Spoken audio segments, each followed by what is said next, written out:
नमस्कार, मैं बीपी यादव। इस समय मैं उत्तर प्रदेश के बलिया जनपद के हनुमानगंज विकास खंड में हूँ। जैसा कि आप लोग जानते हैं कि पंचायत चुनावों की रणभेरी बज चुकी है और गांव में पंचायत चुनावों के दौरान प्रचार का माहौल गर्म है।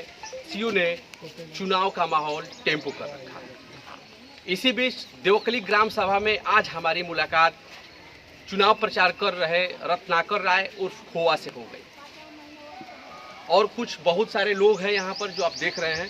इन लोगों से आज हम आपकी बात करवाएंगे, प्रत्याशियों से बात करवाएंगे और इनके मन को टटोलेंगे। देखना चाहेंगे कि ये प्रत्याशी हैं तो किस मुद्दे पे ये चुनाव लड़ रहे हैं और जो इनके साथ समर्थक हैं या जनता है गांव की क्या सोचती है, क्या सोच करके इस बार वोट डालेगी।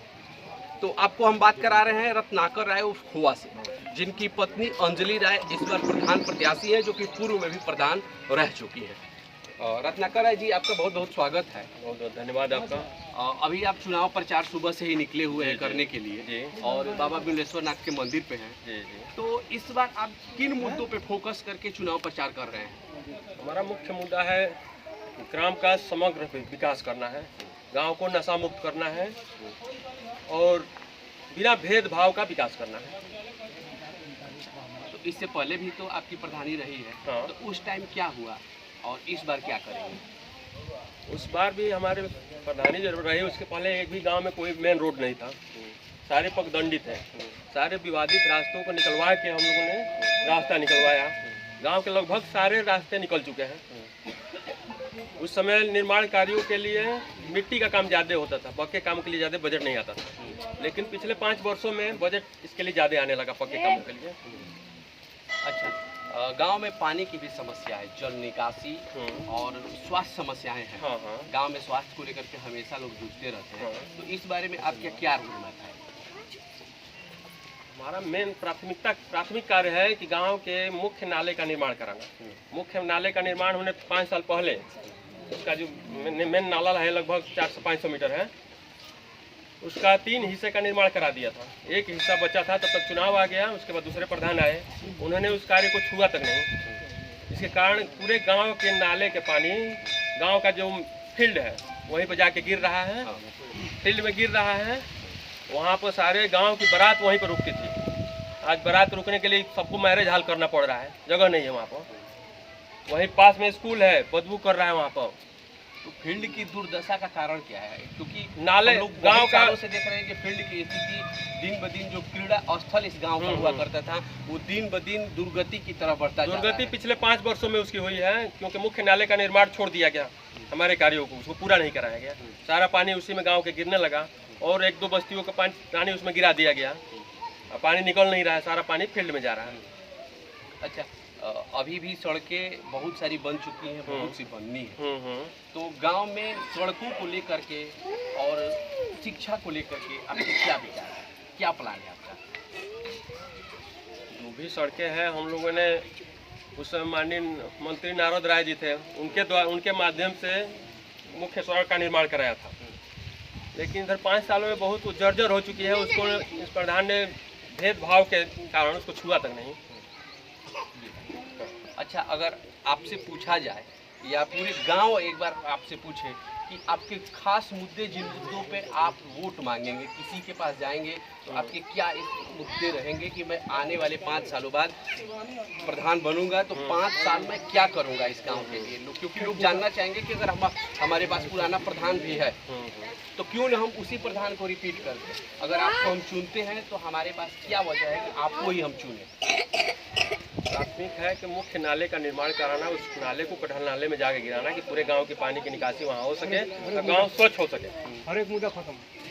और मेन रोड जो है उसका निर्माण कराना है। और हमारे प्राचीन शिव मंदिर है, इसके पास पोखरा है, उसका सुंदरीकरण है। सुंदरीकरण का कार्य हम लोगों ने पिछले कुछ किया था पिछले कार्यकाल में, लेकिन उसके बाद कुछ यहाँ पर कार्य नहीं हुआ है। उसको बढ़िया से सुंदर कराना, यही प्राथमिकता है। अच्छा, इस गांव में एक और समस्या है, बहुत से लोग यहाँ जुटे हुए हैं, वो समस्या बिजली की है। हाँ। गांव एक है, बिजली 2 तरह की चलती है। कभी इस मोहल्ले में बिजली रही, कभी उस मोहल्ले में रही, कभी यहाँ रही, कभी वहाँ रही। सारे नागरिकों की एक मुश्त अगर प्रॉब्लम कहा जाए तो वो बिजली की है वर्तमान में। तो बिजली को लेकर के आपने क्या किया है अब तक और आगे आप क्या कर सकते हैं? बिजली के लिए हमने बहुत सा किया है काम। इसके पहले गांव में शहरी लाइन कुछ हिस्से में मतलब 20% हिस्से में शहरी लाइन जलती थी और बाकी गांव में देहाती लाइट जलती थी। लेकिन वहाँ पर बाकी लोग भी खींच के कुछ लोग केबल के द्वारा लाए थे, निर्माण कराया गया था। लेकिन रात के अंधेरे में उस केबल को काट के गिरा दिया गया। लगा कि बाकी गांव पाकिस्तान है, उधर हिंदुस्तान है। ऐसी बात नहीं है, गांव में पूरे सबको एक साथ लेके चलना चाहिए। पूरा 10% छोड़ के गांव पूरा बाकी अंधेरे में डूब गया। 2 महीने लोग गर्मी के दिन में एकदम अंधेरे में रहे, बच्चे तड़पड़ाए। तो उसको हम लोगों ने किसी तरह से आजमगढ़ दौड़े, लखनऊ दौड़े, अपने पैसे बहुत खर्चिए उसमें, तब जाके शहरी लाइन जो था हम लोग मेन फील्ड में है, स्कूल के फील्ड में, और वहाँ से पूरे गाँव में यहाँ सप्लाई हो रहा है। अच्छा, अंत में आप गाँव वालों से क्या अपील करना चाहेंगे? गांव वालों से अपील है कि सबको देखें, जो शिक्षित हो, जो सबके लेके चले, उसको वोट दें।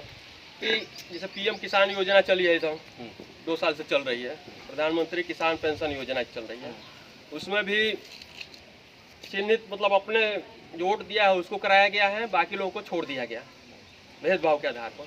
बाकी जो छूटे थे गाँव के 50-60 लोग करीब ऐसे थे जिनको नहीं दिया गया था इसका लाभ, उसको हमने कराया है अपने माध्यम से। अच्छा, वर्तमान में आवास की क्या स्थिति है?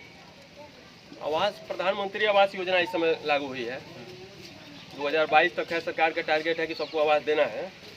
लेकिन क्या आपको लगता है कि ये इस समय जो स्थिति है, चुनाव चल रहा है, ये पूरा हो सकता है या नहीं, या किस हद तक इस बार पूरा हुआ? नहीं, इसमें भी भेद, जो असली लाभार्थी हैं इसके, उनका इस सर्वे में नाम नहीं डाला गया है। जिसका पहले से पक्का निर्माण 3 मंजिला निर्माण हुआ है, उसी का प्रधानमंत्री आवास में भी पास हुआ है, पैसा भी इसको गया है। लाल कार्ड भी है। यहाँ प्रधान है, अपने घर के भाई को लाल कार्ड बनवा दे रहे हैं, अपने समर्थक को लाल कार्ड बनवा दे रहे हैं। बहुत से विधवा हैं गांव में, उनको नहीं दिया गया। लाल कार्ड का आपने मुद्दा उठा दिया, तो ये बताइए, लाल कार्ड कैसे किसको जारी हो गया है? लाल कार्ड गांव में पिछले मतलब गलत तरीके से कोई दूसरे का था, उसको चेंज करा के अपने नाम पर करा दिया गया है। कोई मर गया है जिसे, उसकी जगह पात्र आदमी को होना चाहिए, तो प्रधान जी अपने भाई को स्वयं करा दिए हैं। अपात्रों को? हाँ, पात्रों को मिला है। अपने समर्थक 1-2 लोग हैं जो 3 मंजिला मकान है, गाड़ी से चलते हैं, उनको भी लाल कार्ड बनवा दिए हैं। असली जो उसका पात्र है उसको लाल कार्ड मिले या आवास की सुविधा उसी को मिले। आवास भी इसको इस समय गांव में 20 आवास पास किए गए हैं। उस समय 12-13 आवास ऐसे दिए गए हैं जो पहले से जिसका आवास दिया गया है, हमारे माध्यम से दिया गया था, उनको पुनः दे दिया गया है। इस समय एक ही परिवार को 2 आवास मिले, एक ही परिवार को 2-2 बार दे दिया गया, जबकि अन्य पात्र हैं उनको पहले देना चाहिए, उनको नहीं दिया गया। ये थे हमारे देवकली से रत्नाकर राय पुटकुआ, जो अपनी बातें बता रहे थे और जनता से अपील कर रहे थे कि किस मुद्दे पे आप हमें वोट दीजिए और आपके लिए मैं क्या करूँगा।